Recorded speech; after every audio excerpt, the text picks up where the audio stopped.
करीब 1500 साल पहले भारत में थी एक ऐसी यूनिवर्सिटी जो आज दुनिया की सबसे पुरानी यूनिवर्सिटीज में से एक है, नालंदा। नालंदा शब्द 3 शब्दों से बना है, न प्लस आलम प्लस दा। इसका मतलब है एक ऐसा उपहार जिसकी कोई सीमा ना हो। वाकई जैसा नाम वैसा काम।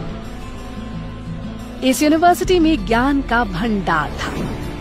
यहाँ सिर्फ धार्मिक ग्रंथ ही नहीं बल्कि लिटरेचर, थियोलॉजी, लॉजिक, मेडिसिन और फिलॉसफी जैसे कई सब्जेक्ट्स पढ़ाए जाते थे। और तो और हर सब्जेक्ट का भरपूर ज्ञान देने के लिए बनाई गई थी 9 मंजिला लाइब्रेरी, जिसमें 1 लाख 2 लाख नहीं 90 लाख से भी ज्यादा बुक्स और मैन्युस्क्रिप्ट्स थी। ये यूनिवर्सिटी 700 साल तक दुनिया को सीख देती रही, लेकिन नालंदा ने कई बार हमलों की मार को भी झेला।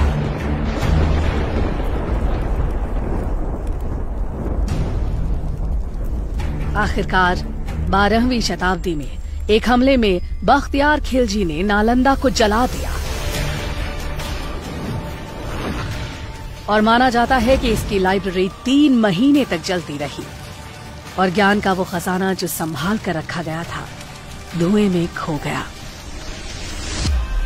उस वक्त जब नालंदा कई बुलंदियों को छू रही थी, वो एक महाविहार यानी विशाल बौद्ध मठ का हिस्सा थी, जिसके खंडहर आज भी 57 एकड़ में फैली इस साइट में नजर आते हैं।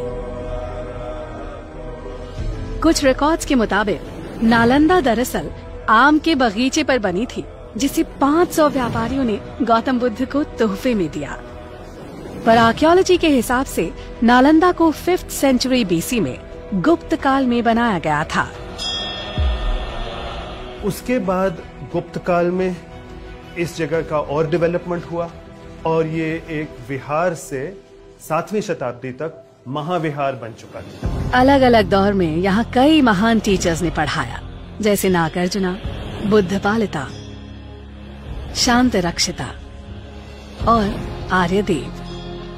और जानते हैं स्टूडेंट्स कौन थे? चाइनीज ट्रैवलर ह्यूंग सांग जैसे कई लोग जो दुनिया भर से यहाँ खींचे चले आते थे। यहाँ पर पूरे विश्व से, चीन से, म्यांमार से, श्रीलंका से अनेक प्रांतों के लोग इस जगह पर शिक्षा ग्रहण करने के लिए आया करते थे इस महाविहार में। लेकिन इस सब के बावजूद नालंदा वक्त की मार को नहीं झेल पाई।